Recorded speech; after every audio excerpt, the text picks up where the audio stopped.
Una niña de 6 años fue arrastrada al patio por su madrastra y el amante de ésta, justo después de regresar del funeral de su padre. Allí, con la excusa de ahuyentar la mala suerte, le vaciaron un balde de agua fría sobre la cabeza. La pequeña, aferrada a su osito de peluche, temblaba de pies a cabeza frente a la que había sido su casa. De repente, un coche de lujo frenó en seco frente a la reja. Un hombre adinerado descendió, cubrió los hombros de la niña con su abrigo y pronunció una sola frase que desató el enfrentamiento en el que los malvados se verían obligados a pagar por sus actos. Antes de comenzar, por favor, déjanos un comentario con tu opinión sobre esta historia y calíficala del 1 al 10. ¿Te encuentras bien hoy? Si hay algo en tu mente que te gustaría compartir, siempre estoy aquí para escucharte. Te deseo unos momentos de paz y reflexión, mientras sigues esta conmovedora historia de valentía y justicia. La puerta de madera se cerró tras el grupo que acababa de volver del panteón. La casa estaba tan silenciosa que el tic-tac del reloj de pared resonaba como el golpe de un pesado martillo. Sofía Ramírez, de 6 años, apretaba contra su pecho un oso de peluche desgastado, con los ojos rojos e hinchados de tanto llorar. Ese oso era el último regalo que su madre le había dado antes de morir en un accidente de coche hacía años. Y ahora, su padre, Ricardo Ramírez, un exitoso empresario de la Ciudad de México y un padre amoroso, acababa de fallecer tras una larga enfermedad. Dentro de la enorme casa, Sofía se sintió tan pequeña que le faltaba el aire. Carmen Solís, de 35 años, la mujer que había entrado en esa casa hacía solo 2 años como su madrastra. Había pasado la mañana en el panteón fingiendo sollozar y secándose lágrimas que no existían. Pero en el instante en que la puerta se cerró, su rostro cambió por completo, volviéndose frío y afilado. Sus ojos se posaron en Sofía sin el más mínimo rastro de compasión. Como si mirara un obstáculo irritante, Sofía susurró, con la voz temblorosa: ¿Puedo limpiar la casa por ti, mamá? Carmen se giró, soltó una risa amarga y espetó con un tono cargado de arrogancia: A partir de ahora, yo soy la dueña de esta casa, la que toma las decisiones. No te atrevas a hacerte la inocente para ganarte mi lástima. Sofía se quedó paralizada, abrazando al oso con más fuerza, sus deditos hundiéndose en la tela raída. En ese momento, la puerta se abrió. Un hombre entró, arrastrando una maleta que dejó caer pesadamente en el suelo. Era Roberto Gómez, de 38 años, el hermano menor de Ricardo. Para muchos, Roberto no era más que un vividor que había pasado su vida a la sombra de su hermano. Sin embargo, hoy entró con una seguridad que sugería que esa casa siempre le había pertenecido. Roberto se dejó caer en una silla, desenroscó una botella de tequila que ya estaba sobre la mesa y bebió un largo trago directamente de ella. Luego, miró a Sofía de arriba abajo y escupió en el suelo. «Hola, Sofía. Desde ahora estaré aquí ocupando el lugar de tu inútil padre». Sofía retrocedió con un respingo, tartamudeando. «Tío, ¿por qué estás en la casa de mi papá? Esta es la casa de mi papá». Carmen se volvió hacia ella, su voz afilada y cruel, cada palabra golpeando como una bofetada en el rostro de la niña. «Tu padre está muerto, ¿lo entiendes? En esta casa, la que decide soy yo. Y mi hombre ahora es Roberto. Desde este momento no tienes derecho a hablar aquí. O te callas la boca o te largas». Sofía se quedó atónita, con los ojos llenos de lágrimas. Roberto soltó una carcajada despectiva, su voz chillona goteando burla. «Mírate, solo una pequeña parásita patética que no sabe hacer otra cosa que llorar y aferrarse a ese oso andrajoso. Tu padre fue un tonto por consentirte tanto. Y ahora te crees una especie de princesa, más bien una princesa en la ruina. En esta casa no eres más que un estorbo, una carga que todos desean quitarse de encima». Sofía temblaba, apretando más fuerte su oso de peluche. «Yo seré buena, no seré una molestia». De repente, Carmen se puso de pie de un salto, con una crueldad brillando en sus ojos. Agarró a Sofía del brazo y tomó la pequeña maleta que ya contenía algunas prendas gastadas. El oso de peluche fue arrancado de los brazos de Sofía y arrojado al patio. Carmen salió furiosa con un balde de agua fría. «Fuera de mi casa. Estoy harta de fingir ser tu madre bondadosa. Eres una mocosa problemática. Tu padre murió. Tu madre murió. Todo por tu culpa. Necesito lavar la suciedad que traes. Niña maldita. Solo mirarte me da escalofríos, y mucho más tenerte viviendo bajo mi mismo techo». Sofía jadeó, aterrorizada. «No, mamá, por favor. Tengo mucho frío. Prometo que seré buena. No hablaré más». Carmen apretó los dientes.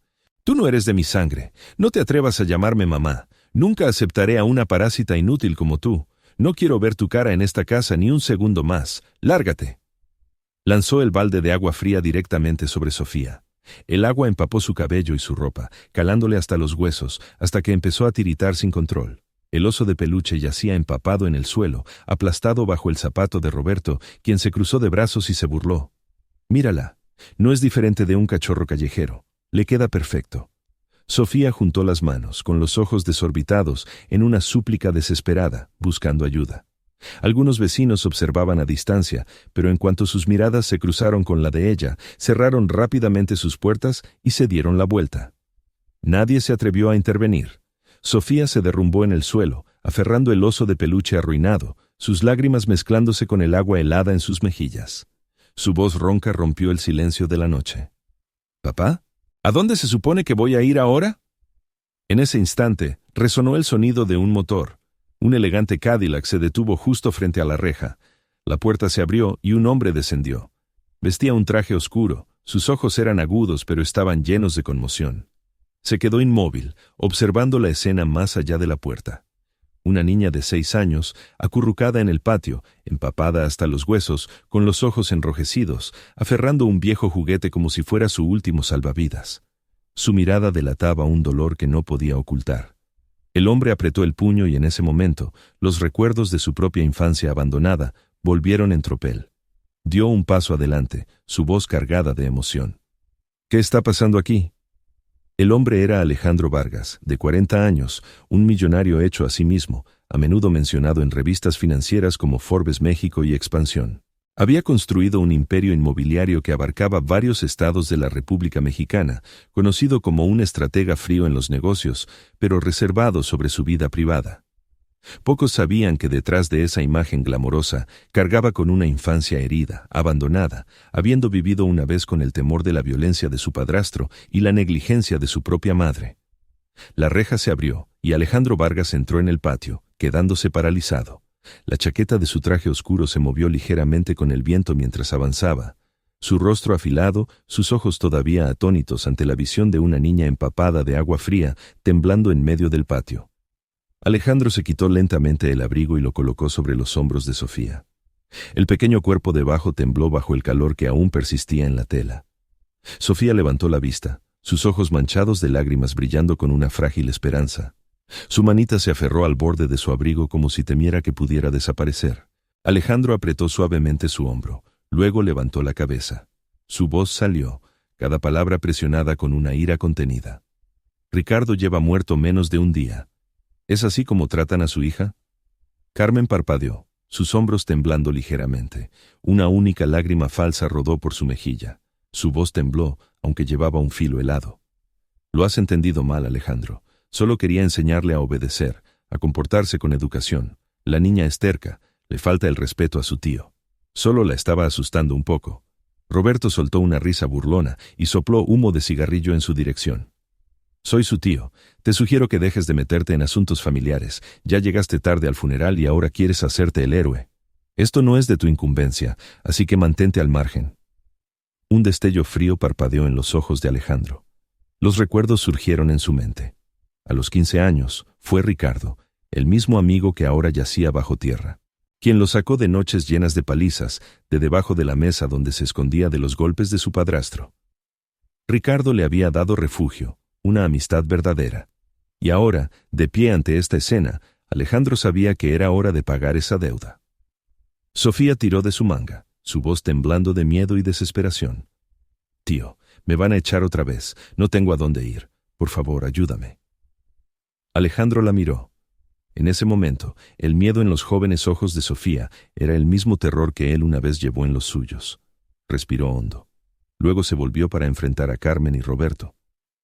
«Ella viene conmigo», dijo con firmeza, sin dejar lugar a discusión. Carmen negó con la cabeza, sus ojos brillando con malicia. Estaba a punto de protestar, pero Roberto le puso la mano en el codo y bajó la voz con una risa burlona. «Deja que se la lleve. Esa mocosa volverá arrastrándose tarde o temprano». Carmen se contuvo, tragándose su ira. Forzando una sonrisa torcida, murmuró entre dientes. «Bien. Si quieres hacerte el héroe, adelante.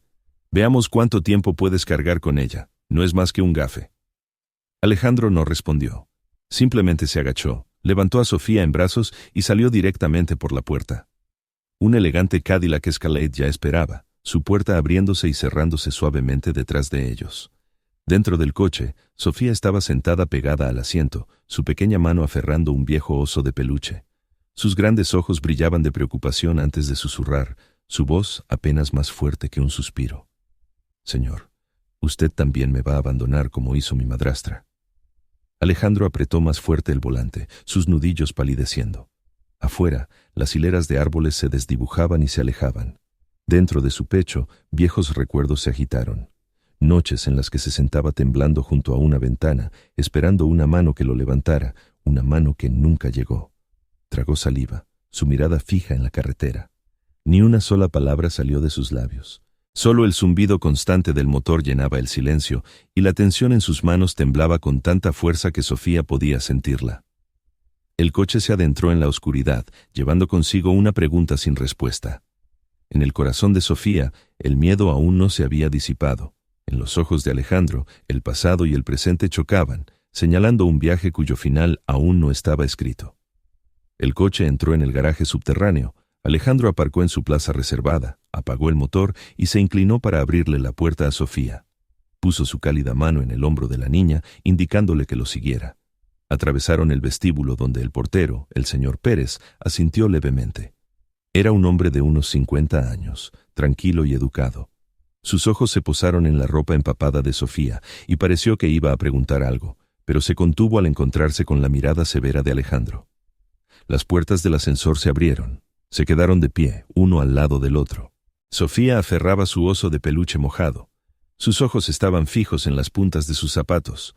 Cuando las puertas se abrieron de nuevo, un pasillo alfombrado los condujo al apartamento de la esquina. Alejandro pasó su tarjeta, la luz parpadeó y la puerta se desbloqueó.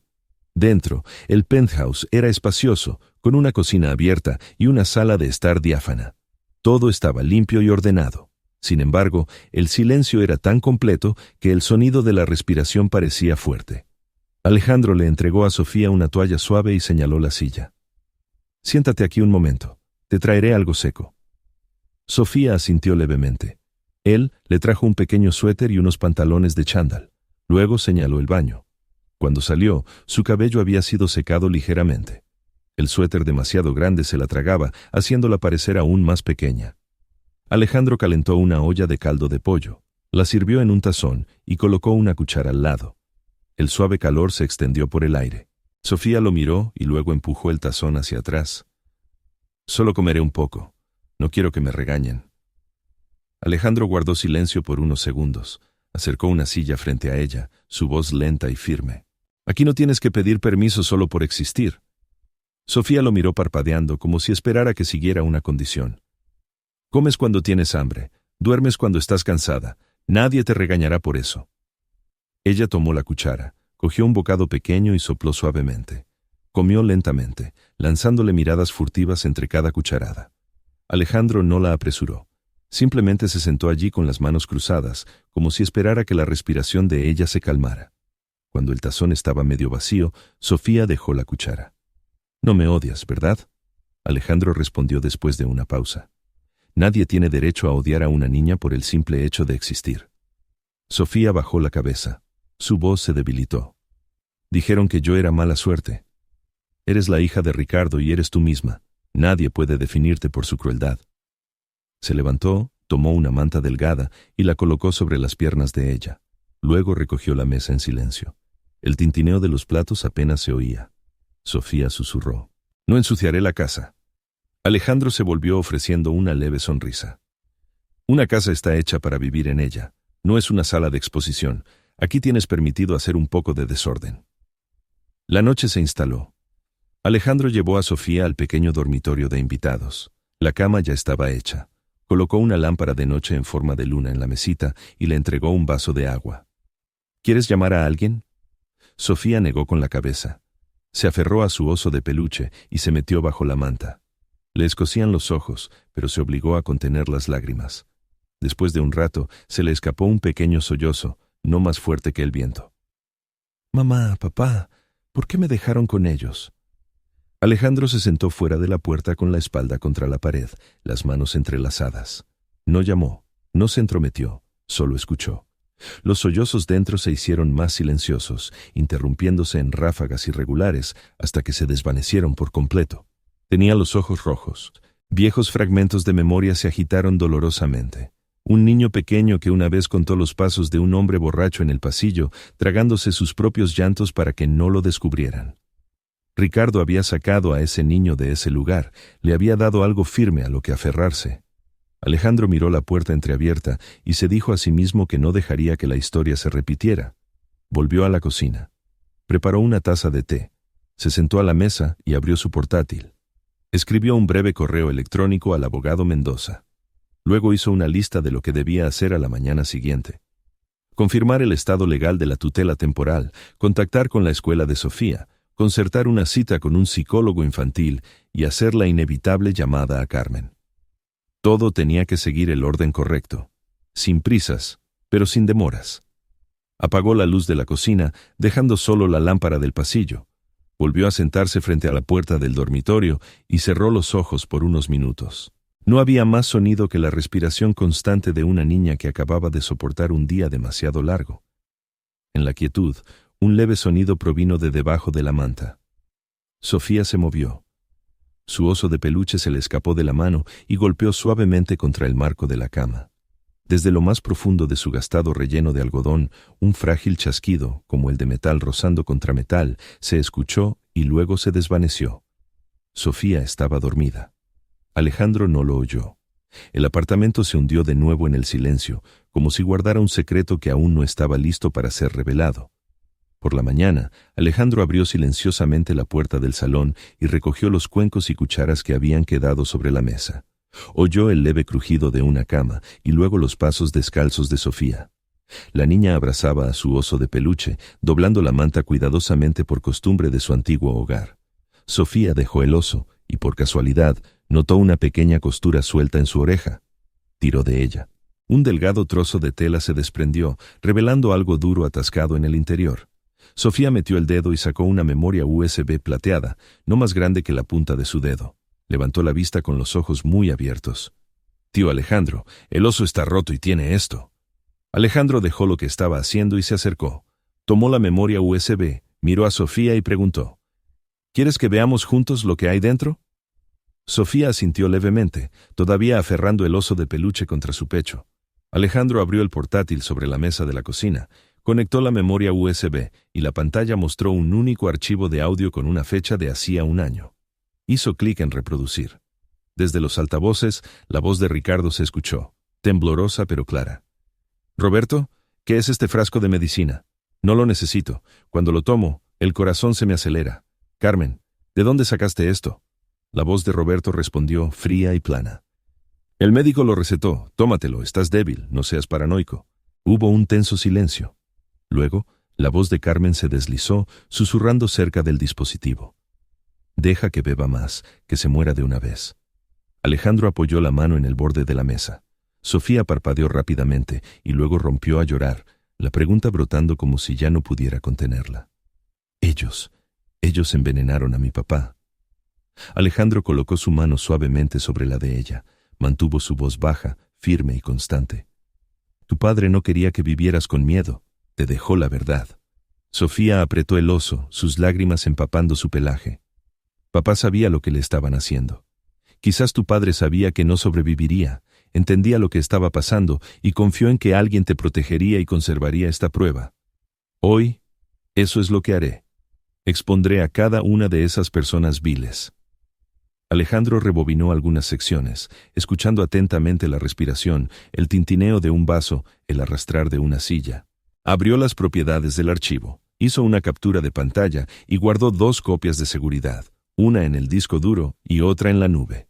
Sus movimientos eran precisos, ni un segundo desperdiciado. «Tío Alejandro, si se enteran de esto, me quitarán la memoria USB, ¿verdad?» «Ya nadie puede quitártela». La mirada de Alejandro era firme, su voz baja. «Ni siquiera ellos». Sacó su teléfono y marcó a un hombre de mediana edad. Cuando la voz respondió al otro lado, Alejandro dijo brevemente: «Mendoza, Soy Alejandro. Te necesito hoy. Hay una prueba de audio relacionada con un envenenamiento y una disputa familiar. El profesor Guillermo Mendoza era catedrático de Derecho en la UNAM y un abogado especializado en finanzas y asuntos familiares en la Ciudad de México. Había asesorado a Alejandro en varias transacciones difíciles y era conocido por su meticulosidad. Al otro lado de la línea, Mendoza habló con calma. Mantén todo como está. No envíes nada por mensajes. Iré para allá y... Alejandro, mantén la calma. Protege a la niña primero. Alejandro colgó y luego se agachó para mirar a Sofía a los ojos. Esta mañana vamos a tener un desayuno como es debido. Después de eso, un tío de confianza vendrá a verte. No habla mucho, pero siempre está del lado de la verdad. Sofía asintió levemente. Tío, si papá estuviera vivo, estaría feliz de que yo encontrara esto. Alejandro tragó saliva.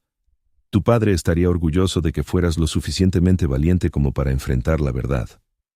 Guardó la memoria USB en una funda a prueba de golpes, la metió en la minicaja fuerte de su despacho, la cerró con llave y luego envió un breve mensaje a Mendoza.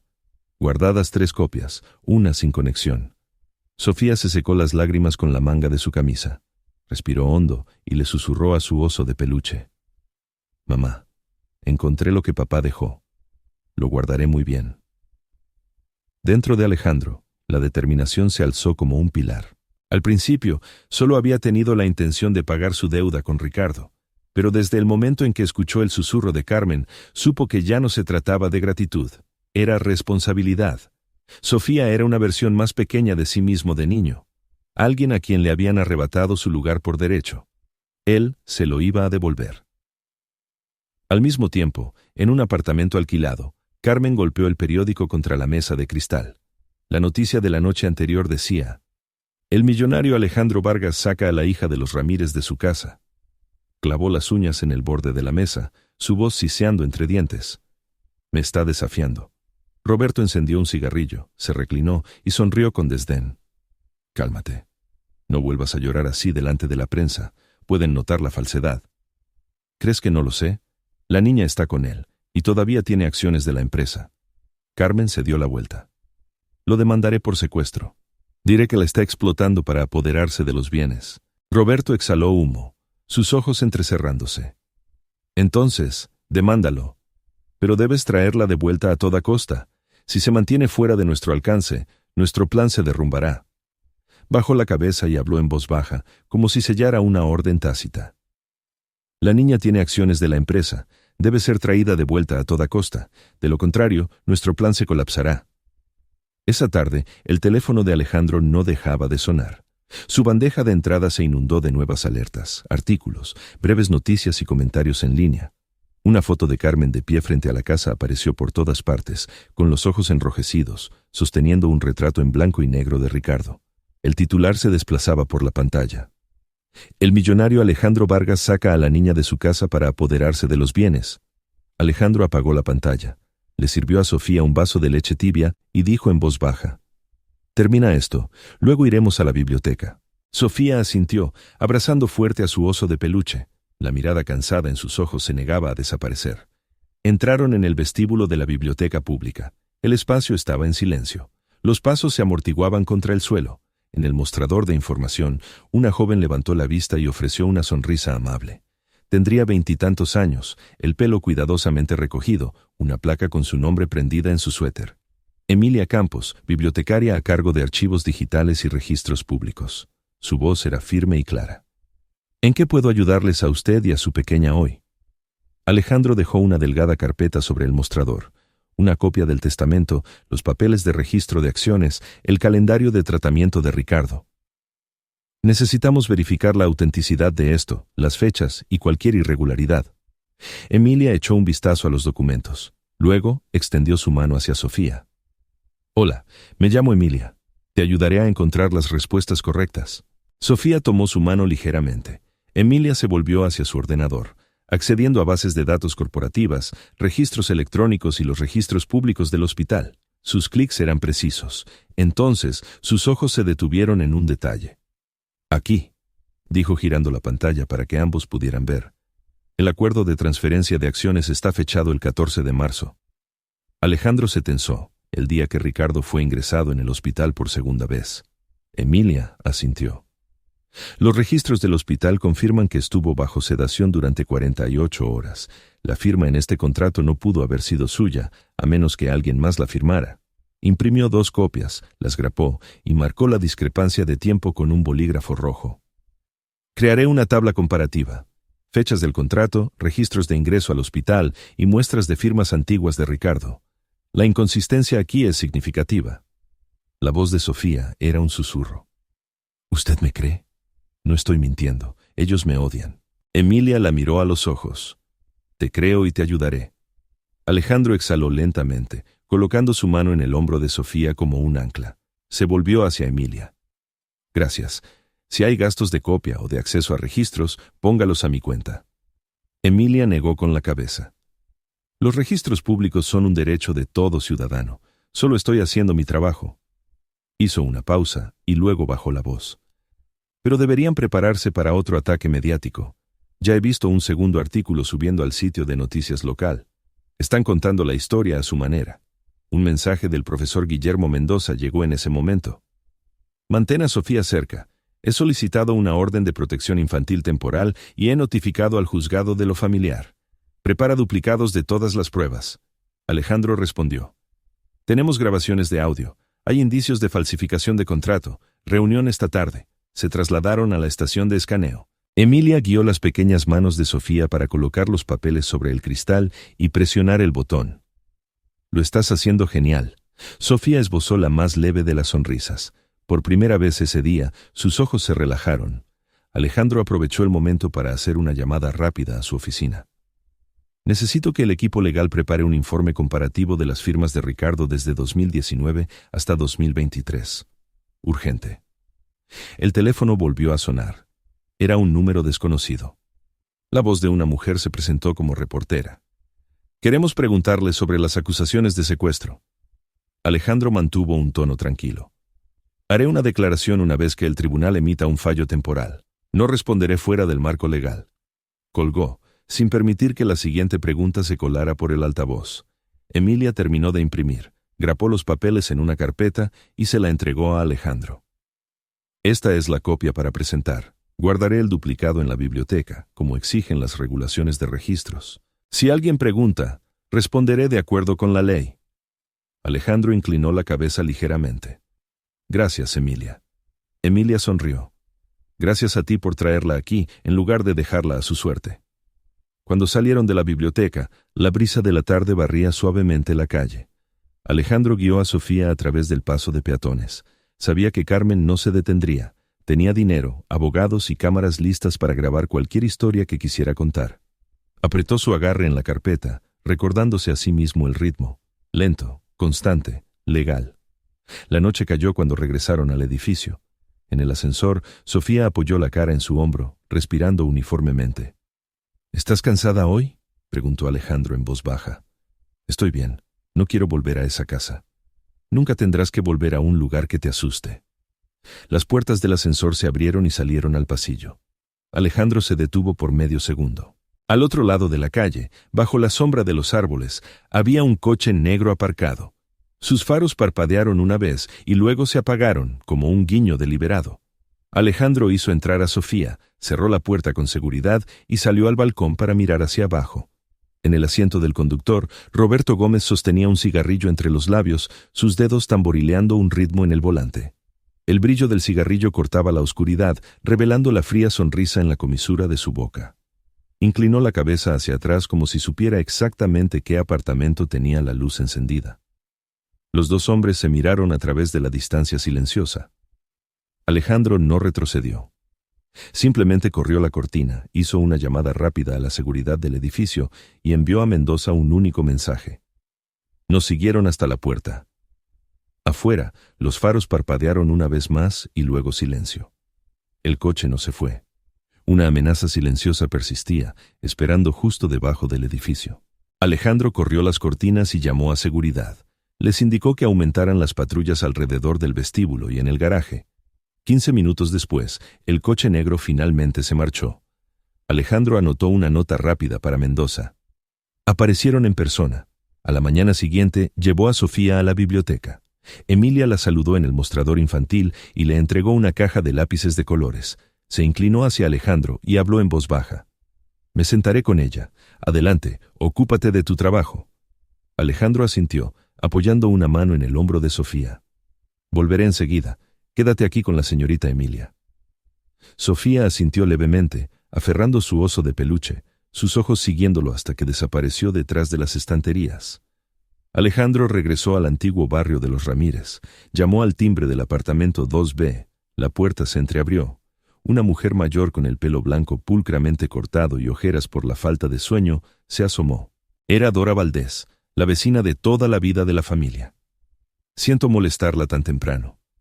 Alejandro se presentó brevemente, entregándole una tarjeta de visita. «Fui un amigo cercano de Ricardo. Necesito escuchar lo que vio ayer». Dora apretó los labios, una mano agarrando el borde de la puerta como si temiera que alguien pudiera oírla. Susurró. «Los vi». Arrastraron a la niña al patio. Roberto la agarró de la muñeca y Carmen sostenía un balde de agua. Se lo echaron directamente sobre la cabeza. Estaba temblando como una hoja. Dora retrocedió ligeramente. «Tenía miedo de hablar. Tienen dinero, tienen contactos. Tengo miedo». Alejandro no la presionó. Exhaló lentamente, mirándola a los ojos. «Si usted permanece en silencio, Sofía nunca será libre. Estaré con usted. No estará sola». Dora permaneció en silencio durante un largo momento. Luego abrió más la puerta como si abriera su corazón. «Quiero decir la verdad, pero necesito saber que estaré protegida. Mi abogado organizará protección para los testigos. Solo necesita decir exactamente lo que vio». Alejandro le entregó un trozo de papel con el número de teléfono de Mendoza. No habla mucho, pero consigue resultados. Caminaron hacia el estacionamiento trasero. Cerca del borde del área de aparcamiento, un hombre estaba sentado en una vieja caja de madera, vestido con una chaqueta gastada de hombros raídos, dando vueltas a un trozo de pan seco en la mano. Era Francisco Molina, el hombre sin hogar que a menudo se veía por el edificio. Dora lo llamó. «Francisco, ven aquí un momento». Francisco entrecerró los ojos hacia Alejandro, instintivamente cauteloso. Alejandro le entregó una taza de café caliente que acababa de comprar en la esquina. «Fui amigo de Ricardo». Francisco la aceptó, el calor filtrándose en sus manos agrietadas. Se aclaró la garganta. «Lo vi ayer. Arrastraron a esa niña como si fuera un saco. Se resbaló en los escalones, llorando sin hacer ruido. Quise intervenir, pero Roberto me fulminó con la mirada. No tengo nada que perder, pero esa niña no merece vivir como yo. Diré la verdad». Alejandro le dio un firme apretón en el hombro. «Gracias». Le pasó otra tarjeta junto con un papel que indicaba una hora de cita. «Esta es su reunión con el señor Mendoza. Estaré allí con ambos». Dora asintió. Francisco asintió. Los tres permanecieron en silencio durante unos segundos, sellando un pequeño pacto a la luz del día. Por la tarde, Alejandro regresó a la biblioteca para recoger a Sofía. Emilia ya había impreso una tabla comparativa de la línea de tiempo. Habló rápidamente. «Logré contactar con el departamento de registros del hospital. El momento del contrato de transferencia no coincide con el estado de sedación de Ricardo». Alejandro respondió secamente. «Bien. Mañana nos reunimos con Mendoza. Presenta esto junto con el testigo». Al caer la noche, Sofía se fue a la cama temprano, abrazando a su oso de peluche, su respiración constante. Alejandro abrió su ordenador en el estudio. Buscó en viejos correos electrónicos y cuentas de servicio vinculadas al coche que solía conducir la esposa de Ricardo. Apareció una carpeta de mantenimiento. Había un informe técnico del fabricante con una breve nota en inglés. BetMech Log Abnormal Override Entries. Alejandro abrió el archivo adjunto. Un mapa de circuitos apareció en la pantalla con extrañas entradas de registro, marcadas exactamente una semana antes del accidente. Llamó a un amigo que era ingeniero automotriz y lo puso en altavoz. «Estoy viendo unos registros extraños en el BCMQ. No está relacionado con los frenos. Parece que alguien manipuló la unidad de control central, forzando comandos incorrectos». La voz al otro lado respondió con firmeza. «Si ese es el caso, se necesitó una habilidad considerable. Ningún aficionado podría haberlo hecho y necesitarían acceso directo al vehículo». Alejandro exhaló lentamente. Recuerdo que Ricardo se quejaba a menudo de que Roberto tomaba prestado el coche, diciendo cosas como que iba a recoger a su novia o que lo llevaba a mantenimiento cuando la esposa de Ricardo todavía estaba viva. Así que eso es, dijo el amigo brevemente. Mantén los datos brutos intactos. Imprímelos. Haz múltiples copias de seguridad. No toques más el coche. Alejandro guardó copias, imprimió los archivos y los colocó en una funda impermeable. En la portada de la carpeta escribió una sola línea. ESU, no los frenos, probablemente obra de Roberto. Se reclinó en su silla y miró a través de un hueco en la cortina. Las luces de la ciudad aún brillaban, pero al otro lado de la calle, bajo un toldo, una figura oscura permanecía inmóvil. Parecía como si la persona hubiera estado allí durante mucho tiempo, lo suficientemente paciente como para esperar a que alguien cometiera un desliz. Alejandro corrió la cortina, apagó la luz del estudio y dejó solo la luz de noche en el pasillo. Caminó hacia la habitación de Sofía y se asomó. La niña seguía dormida, aferrando fuertemente su oso de peluche, un mechón de pelo cayendo sobre su mejilla. Alejandro susurró como si hablara consigo mismo. «Roberto, no solo mataste a tu hermano, le quitaste la vida a la madre de Sofía también, robaste la felicidad, robaste la risa de toda una familia». Cerró la puerta del balcón y verificó 2 veces el sistema de seguridad. Su teléfono vibró. Un mensaje de Mendoza decía: «Mañana, 9 a.m., trae al testigo y la evidencia técnica». Alejandro guardó el teléfono y se sentó en el suelo, apoyado contra la puerta de Sofía. Cerró los ojos por unos minutos. Fuera de la ventana la figura sombría permanecía. Una pequeña chispa de un cigarrillo se encendió y luego se apagó. No siguieron pasos, pero la sensación de ser observado persistió, aguda e innegable, como una sombra presionada contra su espalda. A la mañana siguiente, el teléfono sonó insistentemente. Alejandro acababa de abrir las cortinas cuando vio el mensaje de Dora. «La ventana de la cocina está rota y un ladrillo yace en medio del suelo». La llamó de inmediato. La voz de Dora temblaba. «Anoche oí un ruido. Cuando salí, el cristal estaba roto. Estaba aterrorizada». Alejandro le dijo a Sofía que se quedara con el señor Pérez en el vestíbulo y luego condujo hasta el antiguo apartamento. Dora abrió la puerta, sus manos todavía salpicadas de fragmentos de vidrio. Alejandro se puso guantes y recogió el ladrillo. Envuelto en él había un trozo de papel con 3 palabras garabateadas. «Mantente callada». Dora exhaló bruscamente. «Sé quién hizo esto, pero no me retractaré de mis palabras». Antes de que Alejandro pudiera guardar el ladrillo, su teléfono volvió a sonar. Un voluntario de una iglesia informó que Francisco había sido atacado en el callejón trasero y estaba recibiendo primeros auxilios. Alejandro llevó apresuradamente a Dora allí. Francisco estaba desplomado contra una pared. La sangre manaba de la comisura de su boca, sus ojos hinchados y amoratados. Intentó sonreír. «Todavía tengo mis dientes, no te preocupes». Alejandro se agachó. «¿Quién hizo esto?» Francisco se encogió de hombros. 3 tipos, no pude verles la cara. Me dijeron que me callara la boca, no puedo hacer eso». Dora le puso una botella de agua en la mano a Francisco. «Vamos juntos. Nadie se queda atrás». Alejandro llamó al abogado. Al otro lado estaba la voz tranquila del profesor Guillermo Mendoza. «Documenta todo. Toma fotos de la escena. Haz que examinen a Francisco para que tengamos un informe médico. Notificaré al tribunal sobre la intimidación de testigos». Al mediodía, Alejandro regresó a recoger a Sofía. Acababa de salir de la sala de lectura infantil, aferrando fuertemente su oso de peluche contra su pecho. Cuando Alejandro le explicó brevemente lo que les había pasado a Dora y Francisco, el rostro de Sofía palideció. «Es todo por mi culpa.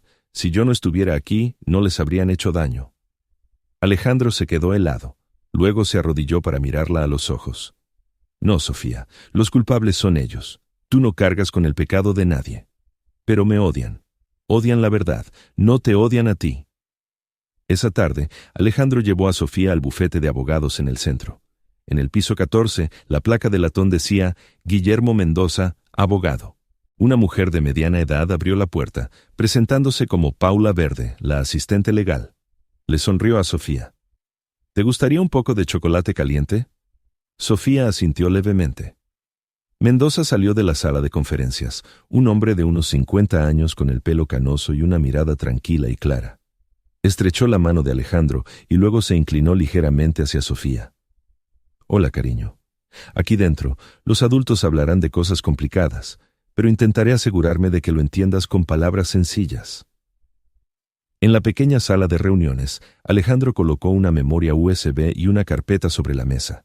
Mendoza conectó el dispositivo, escuchó la grabación y organizó los papeles en orden. La declaración preparada de Dora, fotos del cristal roto, fotos de las heridas de Francisco, la tabla cronológica que Emilia había impreso y el informe técnico sobre el sistema de control electrónico del coche. Mendoza habló lentamente, casi como contando los tiempos. Necesitamos pruebas contundentes, testimonios en el tribunal, grabaciones con análisis forense digital verificado y pruebas técnicas del coche. Solicitaré una orden de protección de testigos para Dora y Francisco. Al mismo tiempo, solicitaré que la niña sea puesta bajo tu cuidado, bajo una tutela de emergencia. Alejandro asintió. Tengo suficiente para empezar, pero la verdad sobre el accidente de su madre, no puedo contárselo todo todavía. Se derrumbaría. La puerta crujió suavemente. Sofía estaba en el umbral sosteniendo una taza de chocolate con los ojos muy abiertos. Debió de haber oído la mitad de una frase. Mi mamá... no fue un accidente. La habitación se quedó en silencio. Alejandro se adelantó, colocando una mano en su hombro, su voz temblorosa pero clara. Un día lo sabrás todo, pero hoy déjame cargar con esto contigo. Sofía levantó la vista, sus labios temblando. Entonces, ¿mi papá lo sabía? Tu padre dejó lo necesario para protegerte.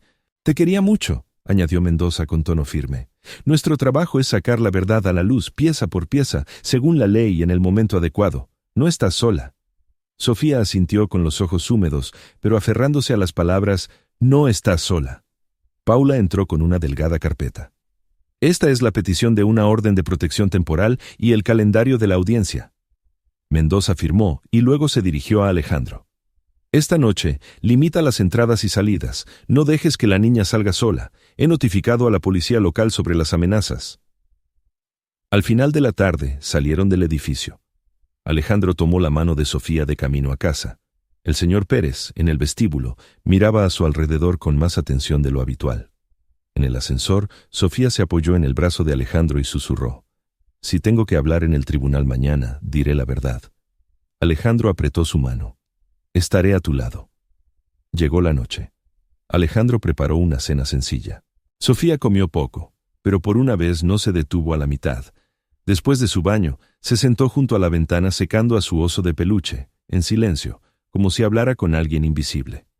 Alejandro reorganizó los archivos, revisando todo una última vez.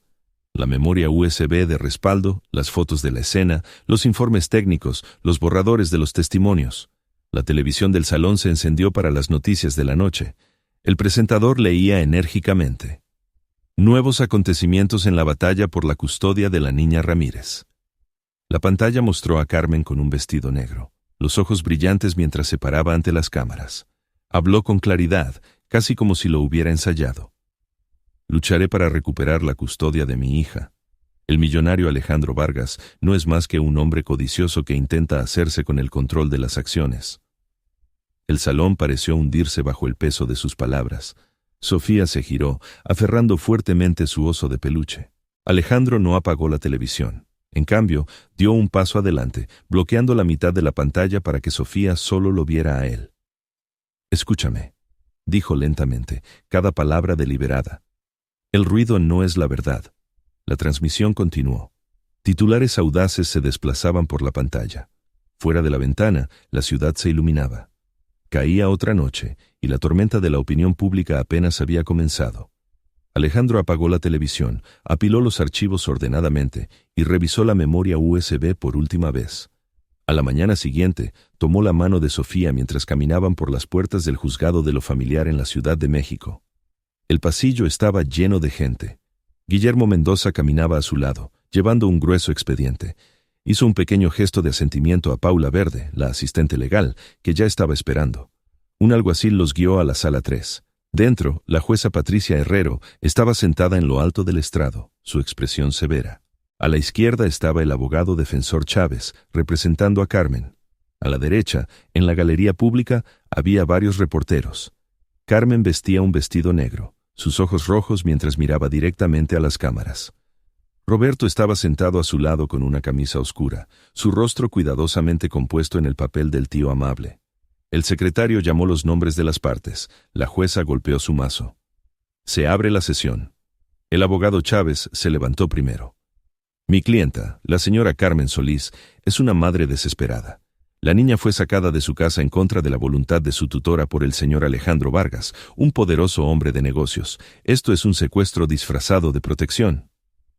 Carmen sollozó justo a tiempo, presionando un pañuelo contra sus ojos.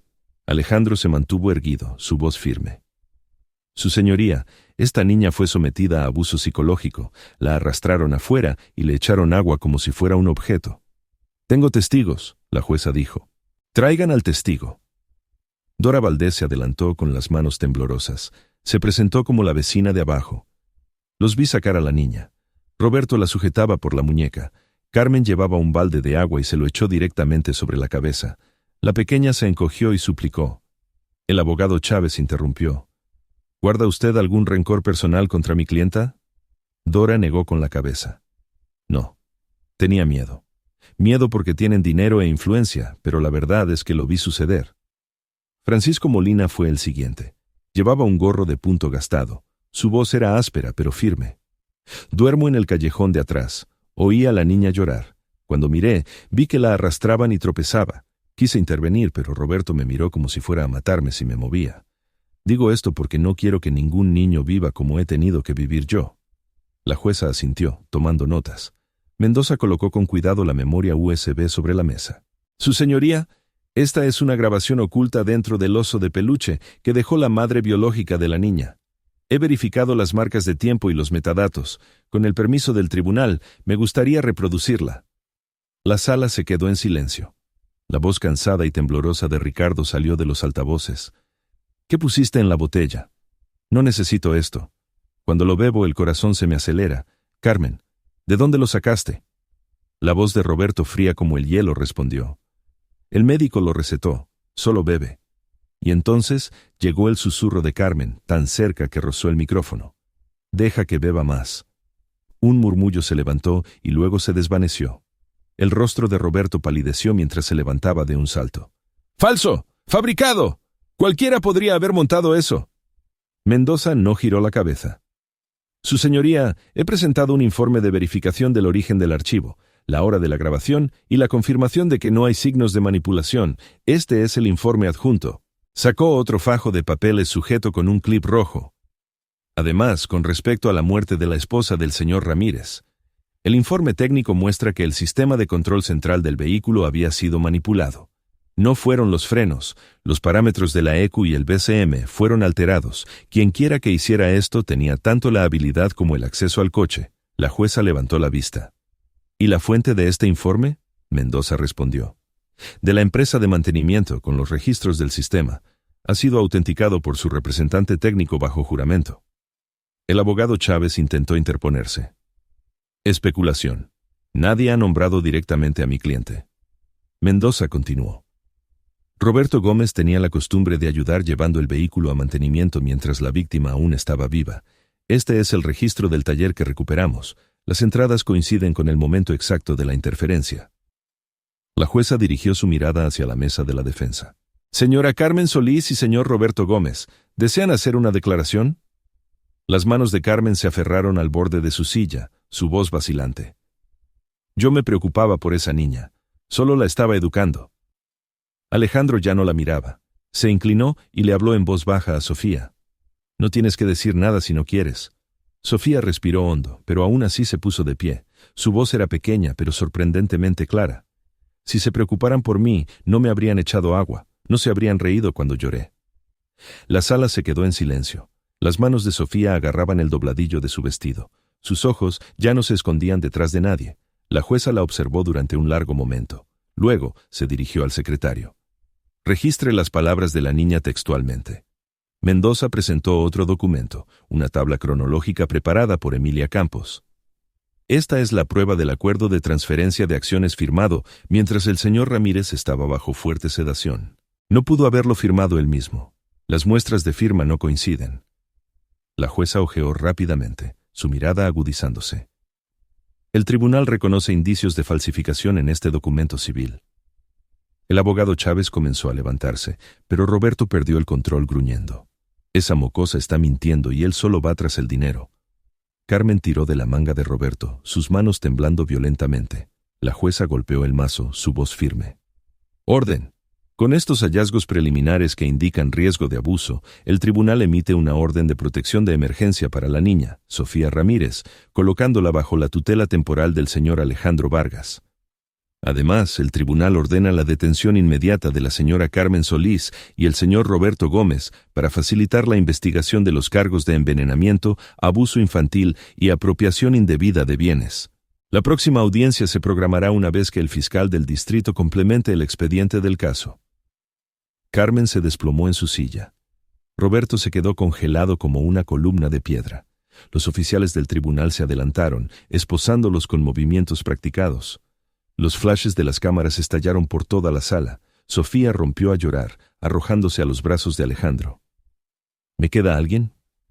Alejandro la rodeó con sus brazos, apoyando la cabeza de ella contra su pecho. «Todavía me tienes a mí, y te tienes a ti misma». El mazo sonó una vez más. El ruido de la sala volvió a surgir como una ola rompiente, pero dentro de ese pequeño abrazo se abrió un cálido silencio, desafiando la tormenta que se levantaba en la sala del tribunal.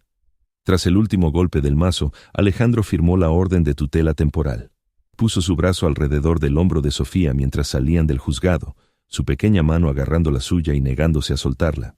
En el pasillo, Paula Verde le entregó un sobre con los papeles de la transferencia y le recordó las próximas citas con la Oficina de Bienestar Social. Alejandro asintió en agradecimiento. Luego se agachó y le dijo a Sofía: «Vamos a casa juntos». Esa tarde un cerrajero vino a cambiar la cerradura. La puerta de madera que una vez se había cerrado de golpe en la cara de Sofía, ahora se abría con un suave clic. Ella se quedó en el umbral, sus pequeños zapatos congelados en el lugar. Alejandro le puso una mano en la espalda. «A partir de ahora, este lugar no tendrá más sombras, lo convertiremos en un comienzo». Sofía respiró hondo y entró. La vieja habitación todavía olía a pintura y unos cuantos marcos vacíos en la pared parecían esperar a que nuevos recuerdos los llenaran. A la mañana siguiente, la gente empezó a llegar uno por uno. Emilia Campos trajo una caja de libros infantiles y unas pequeñas alfombras. Sonriendo, puso una mano en el hombro de Sofía. «Tu sala de lectura ha estado esperando estos libros». Dora Valdés llevaba una bolsa con cortinas de tela que había cosido durante la noche. «No soy una experta con las manos, pero quería que las ventanas tuvieran colores cálidos». Francisco Molina apareció con una chaqueta nueva y una caja de herramientas en la mano. Sonrió levemente. «Déjenme intentar construir unas estanterías de madera. Las habilidades de la calle todavía funcionan». Guillermo Mendoza revisó cada papel, cada permiso y el plan para transformar la casa en un centro comunitario. Y apareció una cara nueva. Linda Jiménez, la dueña de la cafetería de la esquina, de unos 60 años, con una voz tan cálida como un horno. Dejó una bandeja de sándwiches y sopa caliente sobre la mesa. «No tengo palabras elegantes, pero nadie se cura con el estómago vacío». Durante todo el día los sonidos se mezclaron. Martillazos, risas, el susurro del papel pintado. Alejandro cargaba botes de pintura. Francisco subía escaleras. Dora medía cortinas. Emilia etiquetaba libros. Linda preparaba chocolate caliente. Y Mendoza se movía de una habitación a otra, marcando las tareas que aún necesitaban ser presentadas. En una pizarra, Alejandro escribió una línea y la rodeó con un círculo. Centro Faro de Luz. Al atardecer, Sofía estaba de pie frente a su habitación. Las paredes habían sido repintadas con colores vivos. La vieja cama ahora tenía sábanas nuevas. Tocó la superficie del escritorio, el lugar donde solía estar una foto con su padre. «Tengo miedo de entrar aquí», susurró. Alejandro se apoyó en el marco de la puerta. «Tienes derecho a tener miedo, y tienes derecho a quedarte». Sofía asintió. Cogió su oso de peluche, lo puso en la almohada. Luego se dio la vuelta y dijo en voz baja: «Quiero volver a colgar la foto de mi papá». Al día siguiente, vino una trabajadora social. La señorita Rivera, una mujer de pelo corto, tenía una mirada que era a la vez suave y firme. Le hizo a Sofía algunas preguntas sencillas, tomó notas rápidas y echó un vistazo a la casa que iba cobrando nueva vida. Antes de irse, le dijo a Alejandro: «Lo mejor para un niño es un adulto que sea constante. Siga así». La semana pasó. Sofía volvió a la escuela. El primer día, Alejandro la acompañó hasta la puerta y esperó hasta que estuvo segura en clase antes de irse.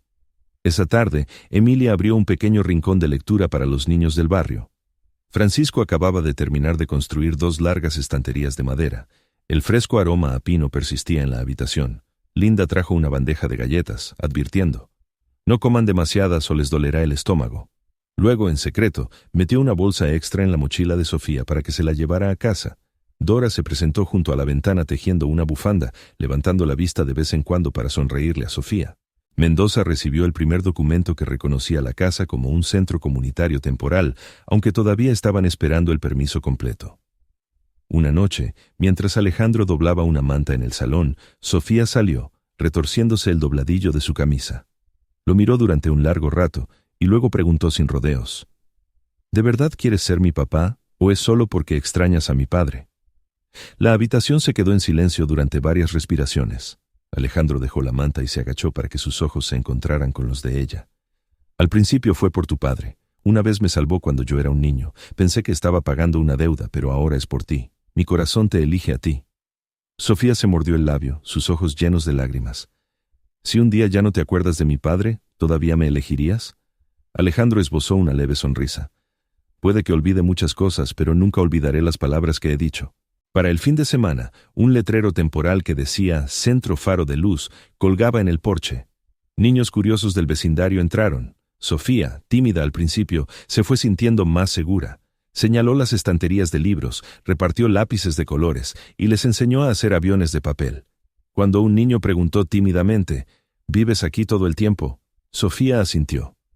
«Sí, y puedes venir todas las tardes». Se acercaba la Nochebuena. Linda puso la mesa. Emilia colgó farolillos de papel. Dora colocó un cuenco de caramelos de menta y Francisco construyó un árbol de Navidad con madera vieja. Alejandro colocó una pequeña caja sobre la mesa, envuelta en papel morado con una cinta blanca. Cuando la casa se quedó en silencio, llamó a Sofía. «Ven aquí, cariño». Sofía se sentó, sus ojos moviéndose de la caja a él. Alejandro asintió. «Adelante, ábrela». Desató la cinta y levantó la tapa.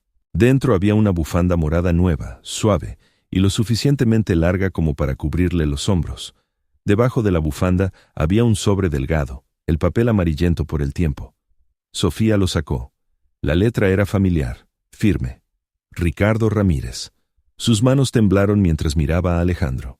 Él asintió levemente. Abrió la carta. La primera línea estaba escrita con claridad.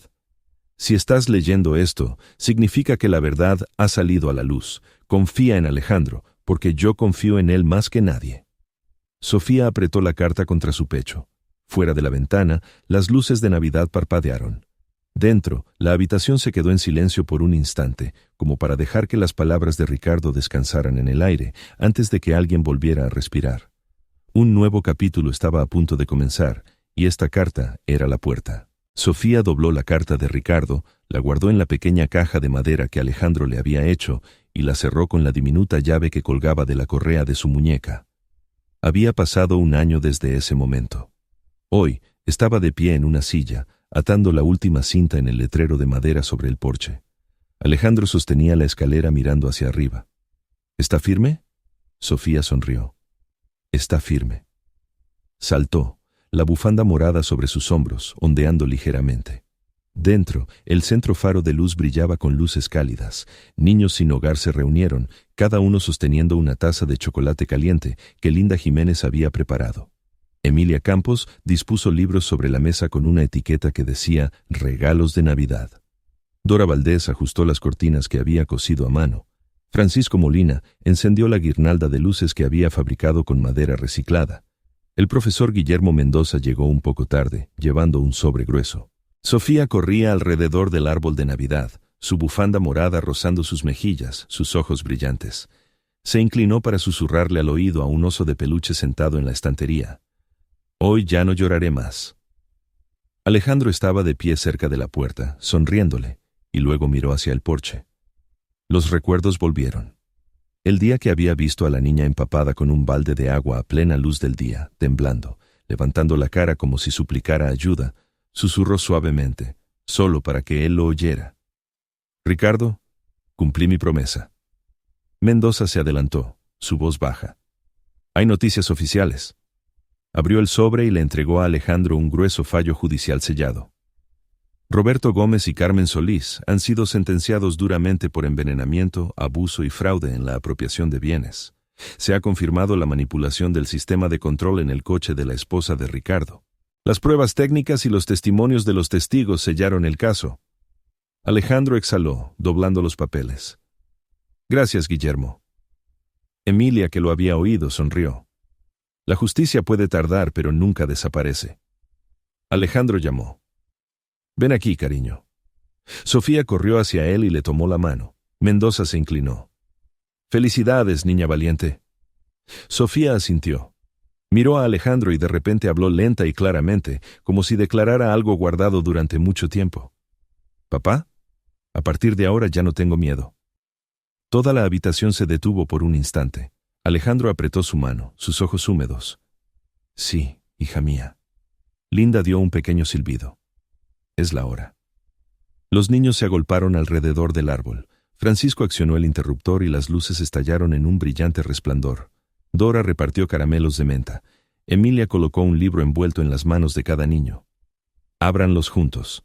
El sonido del papel rasgándose llenó la habitación, seguido de vítores brillantes, alegres, pero no caóticos. En la pared, el tablero recién colgado brillaba bajo la guirnalda de luces. Centro Faro de Luz, donde cada niño tiene derecho a la esperanza. Sofía tiró de la mano de Alejandro, llevándolo a la esquina de la habitación donde la foto de Ricardo estaba colocada con cuidado. Dejó una pequeña estrella de madera que Francisco había tallado y luego susurró. Papá, leí la carta. Hice todo lo que pediste. Lo creo. Alejandro apoyó la mano en su hombro. Y ayudaste a muchos otros niños a creer contigo. Mendoza se acercó y le dijo rápidamente a Alejandro. Los papeles de la tutela permanente estarán listos después de las fiestas. El tribunal quiere revisar algunos puntos de procedimiento más, pero es solo una formalidad. Alejandro asintió, incapaz de ocultar una leve sonrisa. Los niños se reunieron para cantar. Sus voces eran desiguales pero cálidas. Sofía se volvió y levantó la mano. «Papá, ¿podemos cantar juntos?» Alejandro respondió. «Guíame». Los dos se pusieron de pie, uno al lado del otro, sus voces uniéndose a la multitud, sin necesidad de ser fuertes, solo constantes en el ritmo. Fuera de las puertas de cristal, la nieve comenzó a caer, fina como el polvo. Paula Verde, la asistente de Mendoza, pasó y le entregó una pequeña bolsa de regalo a Sofía. Se presentó y luego regresó apresuradamente a la oficina. Sofía sonrió, le dio las gracias y colocó la bolsa junto a su oso de peluche. Se dio la vuelta y abrazó a Alejandro con fuerza, como si confirmara la palabra que acababa de pronunciar. Alejandro la abrazó, presionando su frente suavemente contra su suave cabello. Las campanas de la iglesia cercana sonaron, profundas y constantes. Todo el centro se quedó en silencio por un momento, como si todos estuvieran escuchando un único latido compartido. La nieve en el porche se posó sobre el nuevo letrero, brillando bajo la guirnalda de luces. Sofía miró al cielo a través de la ventana, su pequeña mano aferrando la de Alejandro. Habló con claridad ahora, sin temblar. «Mamá, papá, ya no estoy sola». Alejandro se agachó, su voz suave pero resuelta, tierna como un voto. «Y nunca volverás a estar sola». La historia se cierra con las cálidas luces del Centro Faro de Luz, pero el mensaje permanece abierto. Cuando el mal nos empuja a la oscuridad, la bondad ilumina el camino. Carmen y Roberto han pagado su precio ante la ley, Sofía ha sido acogida con amor y se le ha enseñado a mantenerse erguida, y Alejandro cumplió la promesa que le hizo a un amigo caído y se convirtió en la familia que su corazón había elegido. Esa es la nota final que queremos dejar contigo. Los malvados serán castigados, los buenos serán recompensados, y la justicia puede tardar, pero nunca deja de llegar. ¿Dónde te ves en esta historia? ¿En el momento de dolor como Sofía, o en la decisión de levantarte de nuevo como Alejandro? ¿Alguna vez has sido testigo de una injusticia expuesta o de una mano amable que se extiende justo en el momento adecuado? Si tuvieras una Sofía cerca de ti, ¿qué harías hoy para aliviar su miedo? Cuéntanos tus pensamientos, porque incluso una sola línea tuya podría ser la luz que guíe a alguien que se siente perdido. También quiero saber cómo estás. ¿Cómo te ha ido últimamente? ¿Esta historia te hizo un nudo en la garganta en algún momento? Si tu día se siente un poco pesado, espero que este final te dé un toque de calidez. Nuestro canal siempre estará aquí para escuchar, así que, por favor, deja un comentario, Y no olvides compartir este video para que más personas puedan escuchar estas historias conmovedoras y sanadoras. Gracias por estar con nosotros. Cada vista y cada palabra de retroalimentación que nos das es el aliento que nos mantiene en marcha para que podamos seguir contando historias que curan. Historias que nos recuerdan que al final del camino, la luz siempre está esperando.